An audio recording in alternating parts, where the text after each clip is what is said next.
Hello guys, if you like the video, please do like and share and subscribe. It's about intracanal medicament. Okay, so intracanal medicaments are used along with irrigating solutions during root canal preparation. It's an important topic which we should know. So disinfection of the pulp space is an important step during and after cleaning and shaping. It primarily involves cleaning and shaping the root canal space with endodontic instruments along with the irrigants.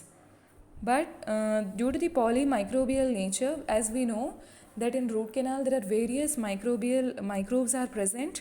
So in order to eradicate completely the microbes, we have to use sometime intracanal medicaments. Due to the polymicrobial nature of the endodontic infection, there is a demand to the use of intracanal medicament in addition to the irrigants. So there are Grossman's requirements of an ideal root canal medicament. So Grossman has given them, they are 9 in total. That is, it should be an effective antimicrobial agent, it should be non-irritating to the periradicular tissues. For irrigant also there is a property called antimicrobial activity, and for intracanal medicament also the same goes, that is it should have antimicrobial properties. As similar, it should be non-irritating to the periradicular tissues, it should be biocompatible, it should remain stable in solution, have a prolonged antimicrobial effect, it should be active in the presence of blood, serum and protein derivatives of the tissue. It should have low surface tension. It should not interfere with the repair of periradicular tissues. It should not stain the tooth structure. It should not induce a cell-mediated immune response. So these are the Grossman's requirements of an ideal root canal medicament. So next comes the types of intracanal medicaments. They are calcium hydroxide and chlorhexidine digluconate. Chlorhexidine digluconate 2% is also used as an irrigant. I have already done a video on the irrigants which are used during root canal preparation. Kindly have a look into it. But chlorhexidine digluconate has its own disadvantages if we are using it as an irrigant. But it can be also used as an intracanal medicament. Most often calcium hydroxide is used as an intracanal medicament. So the important one, calcium hydroxide, it has been discovered by, or you can say introduced into the dentistry by Hermann in 1920. Important man.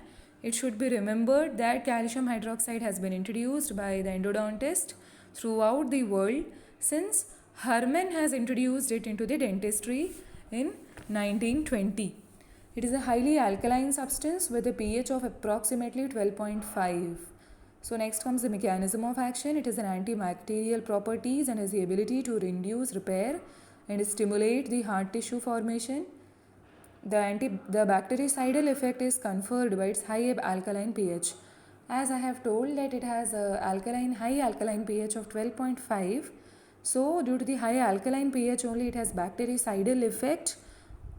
The release of hydroxyl ions in an aqueous environment is related to the antimicrobial property.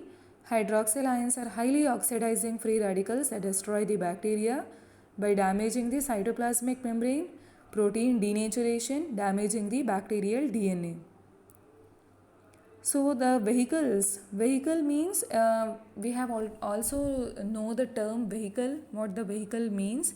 It is something which is used to mix the calcium hydroxide with, and the manner in which it is dispensed has a significant role to play in achieving the maximum antibacterial effect as an intracanal medicament in endodontics. So it can be used in two ways, in the aqueous way and viscous way. If we have to use it in aqueous way, it should be mixed with sterile water or normal saline. If we want to use it in viscous, then glycerine, polyethylene glycol and propylene glycol can be used to mix with calcium hydroxide. Which way we are using it, it matters a lot for calcium hydroxide for its efficacy. The other medicaments combined with calcium hydroxide in order to achieve synergistic antimicrobial effect include camphorated monochlorophenol and 0.12% chlorhexidine.